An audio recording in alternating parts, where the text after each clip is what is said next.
ಎಲ್ಲ ನಮ್ಮ ಕಂಬಳ ಅಭಿಮಾನಿಗಳಿಗೆ ನಮಸ್ಕಾರ. ಇದೇ ಜನವರಿ 31ಕ್ಕೆ ನಮ್ಮ ಮೂಡುಬಿದಿರೆಯ ಕೋಟಿ ಚೆನ್ನಯ್ಯ ಜೋಡು ಕೆರೆಯಲ್ಲಿ ಕಂಬಳವನ್ನು ಆಯೋಜಿಸಲಾಗಿದೆ.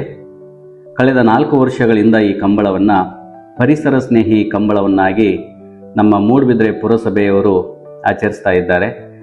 ಈ ಕಂಬಳಕ್ಕೆ ಬರುವಂತಹ ಎಲ್ಲ ನಮ್ಮ ಕಂಬಳ ಅಭಿಮಾನಿಗಳಲ್ಲಿ ಒಂದು ಸವಿನಯ ಪ್ರಾರ್ಥನೆ, ತಾವು ಕಂಬಳವನ್ನು ನೋಡಲಿಕ್ಕೆ ಬರುವಾಗ ದಯವಿಟ್ಟು ತಮ್ಮ ಮನೆಗಳಿಂದ ಒಂದು ಬಟ್ಟೆ ಚೀಲವನ್ನು, ಅದರ ಜೊತೆಗೆ ತಾವು ಕಂಬಳದಲ್ಲಿ ಏನಾದರೂ ತಿಂಡಿ ತಿನಿಸುಗಳನ್ನು ತಿನ್ನಲಿಕ್ಕೆ ಅಥವಾ ತಂಪು ಪಾನೀಯಗಳನ್ನು ಕುಡಿಲಿಕ್ಕೆ ಬೇಕಾದಂತಹ ಪಾತ್ರೆಗಳನ್ನು, ಅಂದರೆ ನೀರಿನ ಗ್ಲಾಸ್ ಆಗಿರ್ಬೋದು, ತಟ್ಟೆ ಆಗಿರ್ಬೋದು, ಕುಡಿಯೋ ನೀರಿನ ಬಾಟಲ್ ಆಗಿರ್ಬೋದು, ಇದೆಲ್ಲವನ್ನು ತಾವೆಲ್ಲ ತಮ್ಮ ಮನೆಯಿಂದನೇ ತೆಗೆದುಕೊಂಡು ಬರಬೇಕು.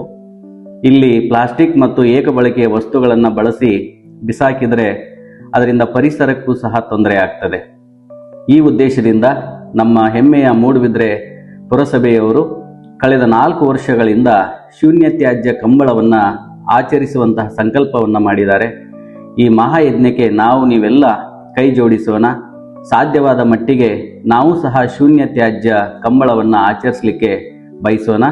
ಜೊತೆಗೆ ಇನ್ನೊಂದು, ಈ ಒಂದು ಕಂಬಳಕ್ಕೆ ಬರುವಂಥ ಎಲ್ಲ ವ್ಯಾಪಾರಿಗಳಲ್ಲಿ ಒಂದು ಸವಿನಯ ಪ್ರಾರ್ಥನೆ, ತಾವು ಕಂಬಳದ ಸಮಯದಲ್ಲಿ ಮಾರಾಟ ಮಾಡುವಂಥ ವಸ್ತುಗಳನ್ನು ಮತ್ತು ಆಹಾರ ಪದಾರ್ಥಗಳನ್ನು ಸಾಧ್ಯವಾದ ಮಟ್ಟಿಗೆ ಏಕಬಳಕೆ ಮತ್ತು ಪ್ಲಾಸ್ಟಿಕ್ ರಹಿತವಾದ ವಸ್ತುಗಳಲ್ಲೇ ಮಾರಾಟ ಮಾಡಿ ನೀವು ಸಹ ಈ ಕಂಬಳದ ಜೊತೆ ಕೈ ಜೋಡಿಸಿ ನಮ್ಮ ಪುರಸಭೆಯ ಕನಸಾಗಿರುವಂತಹ ಶೂನ್ಯ ತ್ಯಾಜ್ಯ ಕಂಬಳವನ್ನು ಆಚರಿಸಲಿಕ್ಕೆ ಕೈ ಜೋಡಿಸಿ. ಪರಿಸರದ ಸಂರಕ್ಷಣೆ, ಉಳಿವು ನಮ್ಮೆಲ್ಲರ ಹೊಣೆಯಾಗಿದೆ. ಈ ಹಿನ್ನೆಲೆಯಲ್ಲಿ ನಾವೆಲ್ಲ ಪ್ಲಾಸ್ಟಿಕ್ ಮುಕ್ತವಾದ, ಏಕಬಳಕೆಯ ವಸ್ತುಗಳ ಮುಕ್ತವಾದಂತಹ ಒಂದು ಕಂಬಳವನ್ನು ಆಚರಿಸೋಣ.